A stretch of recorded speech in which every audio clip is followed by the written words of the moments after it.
कोल्हापूर जिल्ह्यातील करवीर तालुक्यात असणाऱ्या कोपार्डे परिसरातून आज नियतीचं थरकाप उडवणारं उदाहरण समोर आलं आहे।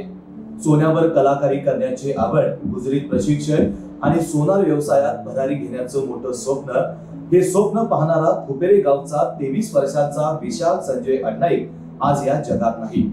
लक्ष्मी पूजनाच्या दिवशी मोठ्या थाटामाटात सोनार दुकानाचं उद्घाटन केलं। नातेवाईक, मित्र, आशीर्वाद, समाधान आणि विशालचा आनंद शब्दात मावणारा नव्हता। पण फक्त 12 तासांनी त्या आनंदावर काळानं पांघरून घातलं।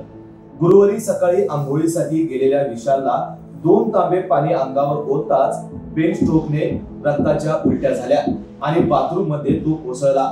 तत्काळ त्याला रुग्णालयात हलवण्यात आलं, मात्र डॉक्टरांनी सांगितलं उपचार सुरू करण्याआधीच तो गेला होता।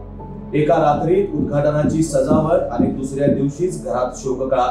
व्यवसाय सुरू झालेल्या पहिल्याच दिवशी तरणपाट मुलगा निघून गेल्याने आई वडिलांसह नातेवाईकांनी हंबरडा फोडला।